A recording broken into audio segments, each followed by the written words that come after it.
Hello बच्चों, कहानी दीदी चैनल पर आपका बहुत बहुत स्वागत है। बच्चों, भारत में ऐसे कई महान ज्ञानी हुए हैं जिनकी बुद्धिमानी का लोहा हर किसी ने माना है।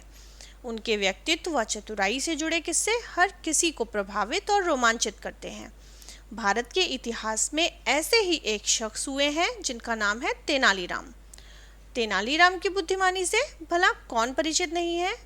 तेनालीराम की जीवनी विजयनगर से शुरू होती है, जहां वह महाराज कृष्णदेव राय के सबसे प्रिय मंत्री हुआ करते थे और उन्हें हर उलझन से निकालने में उनकी मदद करते थे।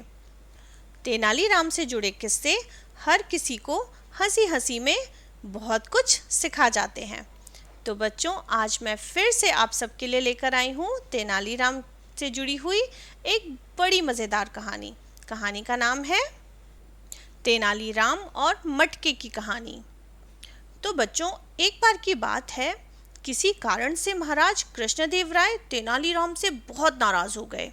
वे उनसे इतना नाराज हो गए कि उन्होंने कहा, पंडित तेनालीराम, अब आप हमें अपनी शक्ल नहीं दिखाएंगे और अगर आपने हमारे आदेश का पालन नहीं किया तो हम आपको कोड़े मारने का आदेश देंगे। महाराज की ये बात सुनकर तेनालीराम वहां से चुपचाप चले गए। अगले दिन जब दरबार लगा तो तेनालीराम से जलने वाले कुछ मंत्रियों ने महाराज के दरबार में आने से पहले ही उनके कान भरने शुरू कर दिए। मतलब उन्हें तेनालीराम के बारे में भला बुरा कहना शुरू कर दिया। महाराज को उनके खिलाफ भड़काना शुरू कर दिया।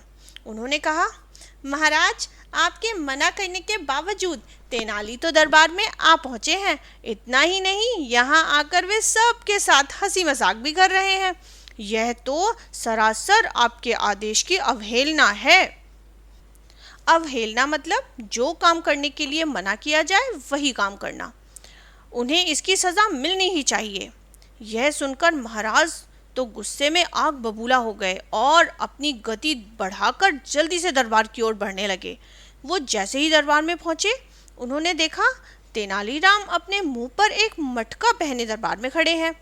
बस उनकी आंखों के आगे मटके में 2 छेद हैं।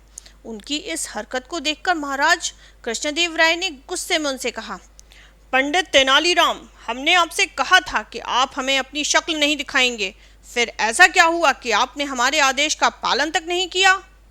महाराज की बात पर तेनालीराम ने कहा, महाराज, मैंने आपको मेरी शक्ल कहाँ दिखाई। चेहरे पर तो मैंने ये गोल मटका पहना हुआ है। हाँ, मेरी आंखों पर मौजूद इन 2 छेदों से मुझे आपका चेहरा दिख रहा है, लेकिन आपने मुझे आपकी शक्ल देखने से तो मना नहीं किया था। तेनालीराम की ये बात सुनते ही महाराज कृष्णदेव राय की हंसी छूट गई और वे जोर जोर से ठहाका मारकर हंसने लगे।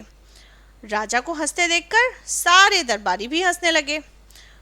महाराज ने कहा, पंडित तेनाली, आपकी बुद्धि के आगे हमारा गुस्सा करना मुमकिन ही नहीं है। अब इस मटके को उतारें और अपनी जगह पर बैठ जाएं। इस तरह तेनालीराम ने महाराज के क्रोध को शांत किया।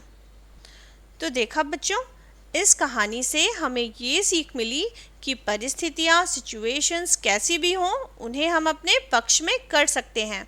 बस इसके लिए दिमाग से काम लेने की ज़रूरत है। तो कैसी लगी कहानी बच्चों? अगर आपको कहानी पसंद आई हो तो इसे लाइक और शेयर ज़रूर करें।